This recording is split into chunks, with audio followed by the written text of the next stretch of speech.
જ્યારે નીલ આર્મસ્ટ્રોંગે પહેલો પગ ચંદ્ર ઉપર મૂક્યો ત્યારે ન્યુયોર્ક ટાઈમ્સે ટાઇટલ લખેલું કે a small step by a man but a giant leap for mankind.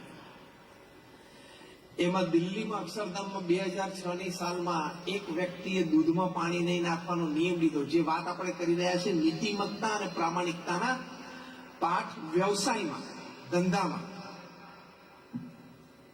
So that is a small step by a man on that day. 17 years hence, 10,000 miles away, we remember him, giant leap for mankind. કારણ કે આપણને બધાને એમાંથી પ્રેરણા મળી. આવી તો હજારો વાતો અમારે ત્યાં અક્ષરધામમાં બની છે. 51 to 95માં એ પછી ઇમ્પોર્ટન્ટ છે, પણ એમના જીવનમાં નીતિમત્તા અને પ્રામાણિકતા કેટલી હતી.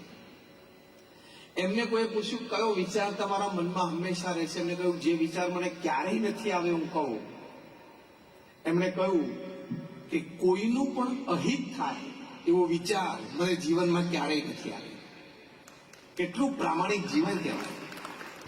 અને અમે તો બહુ નજીકથી 30 વર્ષ એમની સાથે રહ્યા છીએ. એમની દિનચર્યા અને એમની વિચારધારાથી ખૂબ પરિચિત છીએ. પ્રમુખ સ્વામી મહારાજ 51 વર્ષની ઉંમર પછી દુનિયાના 60 દેશોમાં 18,000 ગામો અને શહેરોમાં જાતે ગયા.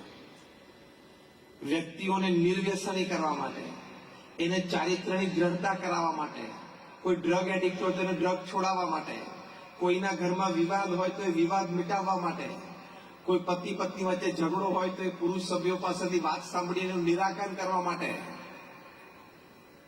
સમાજના સર્વાંગી ઉત્કર્ષ માટે દુનિયાના 60 દેશોમાં 18,000 ગામો અને શહેરોમાં જાતે ગયા.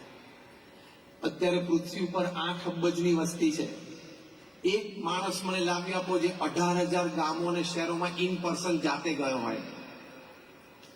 સાથે સાથે લોકો એને પત્ર લખતા એવા 7.5 લાખ પત્રોને એમને લેખિત જવાબ આપ્યા. 45 વર્ષ 50 વર્ષ સુધી રોજ સાંજે આવી રીતે 2 કલાક સત્સંગ માટે એમને આપ્યા.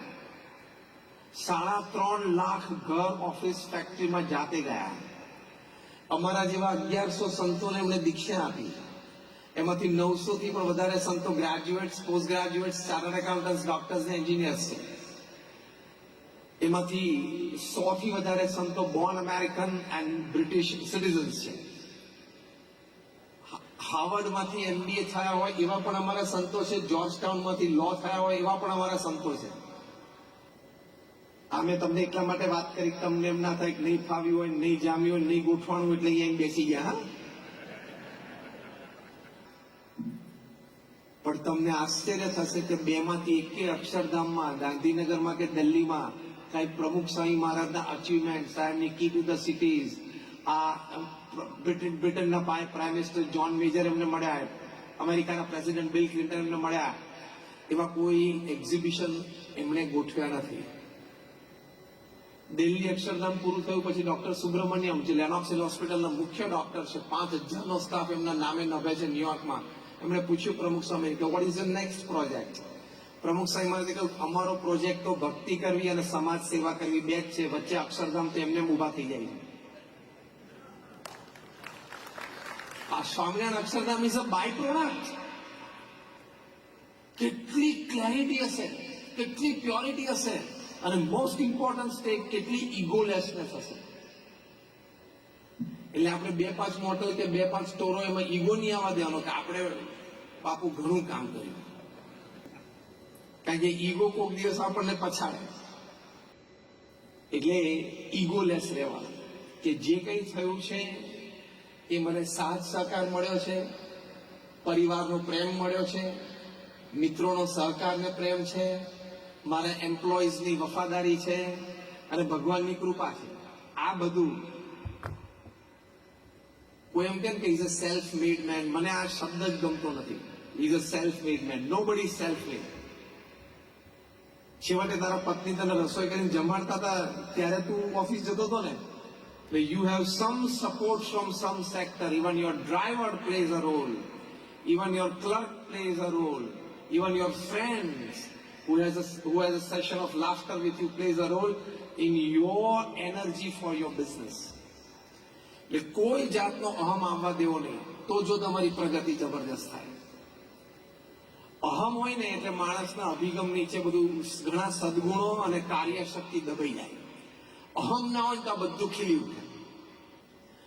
બીજી વાત આપણે કરી ક્લેરિટી, આ પ્રથમ વાત. બીજી વાત આપણે કરી પ્યોરિટી, કે જીવનમાં પ્યોરિટી પણ રાખવાની. પૈસો છે ને લક્ષ્મી છે.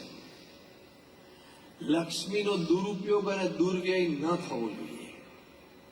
એ કરીએ એટલે આપણે લક્ષ્મી માતાનું અપમાન કર્યું કહેવાય. એ શું? તમે જુગાર રમો એટલે માતા લક્ષ્મીનું અપમાન છે.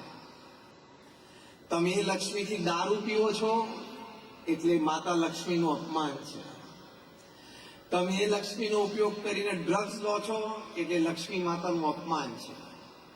એમણે કૃપા કરી કે તમારા ઘરે આવીને વસ્યા, એટલે કે તમારી પાસે અઢળક પૈસા થયા, અને પછી તમે એનો આવો ઉપયોગ કરો, અથવા તમારા સંતાનો પછી આવો ઉપયોગ કરવા માંડે, તો એ આપણી ગુજરાતી ભાષામાં એક શબ્દ છે. કોઈએ આપણી ઉપર ઘણું ઋણ કર્યું હોય, ઘણી મદદ કરી હોય, અને પછી ટાઈમે આપણે એને મદદ ન કરીએ તો આપણે શું કહેવાઈએ? શું કહીએ બોલો? નગુણો કહીએ ને? હા કે ના? આ શબ્દથી બધા પરિચિત છો? હા કે ના? કે આપણે નથી કહેતા કે આ માણસ નગુણો છે, એને કોઈએ મદદ કરી હોય, કોઈના પ્રત્યે સારી ભાવના રાખી હોય, કોઈ કિંમત જ નથી આ માણસ. એમ તમે જે લક્ષ્મી કમાણા, એ લક્ષ્મીથી દારૂ, ડ્રગ્સ કે જુગાર, એમાં તમે લક્ષ્મીનો ઉપયોગ કરો એટલે તમે નગુણા કહેવા. ભગવાન એમ ગણે કે મેં આને કૃપા કરીને સુખી કર્યો, અને આવો ઉપયોગ કરે છે. ભગવાનની આંખમાં ખોટા ઠર્યા અને ભગવાનની દ્રષ્ટિ ફરી ગઈ તો યાદ રાખજો, આજે નહીં તો કાલે, કાલે નહીં તો પરમ દિવસે પ્રશ્ન આવશે, આવશે ને આવશે. અને લક્ષ્મી રૂઠીને જતી રહે ત્યારે ખબર છે ને શું થાય? તમારામાં સગાવાલામાં, પડોશમાં, મિત્ર મંડળમાં કઈ અનુભવ છે કે લક્ષ્મી રૂઠીને જતી રહી હોય? હાથ ઊંચો કરો તો. સગાવાલામાં, મિત્રોમાં કોઈ અનુભવ છે? દેખાણું છે? હા કે ના? તો ઘણા બધા હાથ ઊંચો કર્યો. તે દિવસે તકલીફના પાર. એટલે પ્રથમ વાત આ કરવાની કે કોઈ પણ જાતનું વ્યસન ના હોય.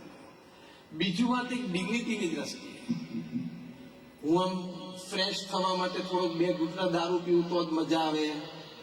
આખો દિવસ કામ કરીને થાકી ગયો હોય તો સાંજે જરા 2 ઘૂંટડા જોઈએ, અથવા સવારે ઘૂંટડો પીવું તો જરા ઓફિસે કામ કરવાની મજા આવે, અથવા તો ડ્રગ્સ લઈને થોડું નશામાં રહું તો રિલેક્સ થઈ જવું. આ બધા નમાલા વ્યક્તિઓના વિચાર છે. આ બધા કમજોર વ્યક્તિઓના વિચાર છે. કેટલાય મહાપુરુષો પૃથ્વી પર થઈ ગયા, જે આપણે અહીંયા બેઠા છીએ, જેટલા આપણે અહીંયા બેઠા છે, એ બધાનો આપણો વહીવટ વ્યવહાર ભેગા કરો ને એટલે રતન ટાટાના છાંટામાં ના આવે. ખબર છે ને? હા કે ના? બીજું, આપણે જેટલા અહીંયા બેઠા છીએ એ બધાનો વેપાર, ધંધો, વહીવટ વ્યવહાર ભેગા કરો એટલે મુકેશ અંબાણીના છાંટામાં ના આવે. હા કે ના? બોલો. આ બંને વ્યક્તિઓને કોઈ વ્યસનની જરૂર પડતી નથી. 12 કલાક કામ કરીને આખું એમ્પાયર 100 દેશોમાં ઊભું કર્યું, અને તારે 2 સ્ટોરમાં 2 ઘૂંટણા મારવા છે ને જોઈએ સાંજ પડે.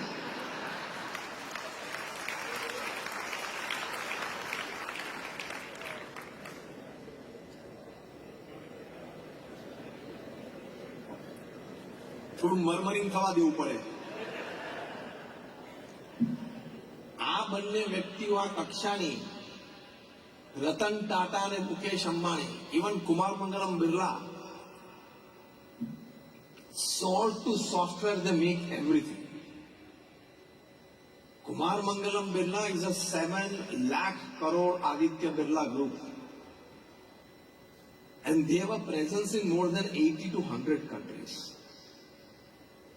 આ કક્ષાની વ્યક્તિઓને કોઈ એવો સ્ટ્રેસ કે ટેન્શન એ લોકોને નહીં હોય. આપણે 2-5 સ્ટોરમાં 2-5 મોટલમાં હોય તો આ લોકો નહીં હોય ડિસિઝન સ્ટ્રેસના ટેન્શનના. અને મોટા દેશના ગવર્મેન્ટ સાથે ડીલિંગ ચાલતા હોય એ લોકોના તો માઇનિંગના નાના ને તેના ને કેટલું પ્રેશર આ જનરેટ થઈ જતું હોય ખબર ના પડે ને અચાનક અડધો કલાક પહેલા ફ્રેશ અને અડધો કલાક પછી સખત પ્રેશર નીચે આવી જાય. 2 જ ફોન કોલ આવે ને આફ્રિકામાં ઝામ્બિયાથી ફોન આવે ને આ બાજુ વિયેટનામથી ફોન આવે ને મેનેજર સર આવું થયું સર આવું થયું. એમાં તો ખાવાનું થાળી પડ્યું ને આમાં તો ખાવાનું દેખાય નહીં. એવી પરિસ્થિતિમાં એ લોકોએ કોઈ વ્યસન નથી કર્યું. એટલે આ કોન્સેપ્ટ તમે મગજમાંથી કાઢી નાખજો કે ફ્રેશ થવા માટે અથવા તો થાકી ગયા હોય તો રિલેક્સ થવા માટે જરા 2 ઘૂંટડા પીવા પડે. એ કોન્સેપ્ટ બોગસ છે, એ કોન્સેપ્ટ ખોટો છે અને એ નમાલા વ્યક્તિનો કોન્સેપ્ટ છે, બહાદુરનો નથી.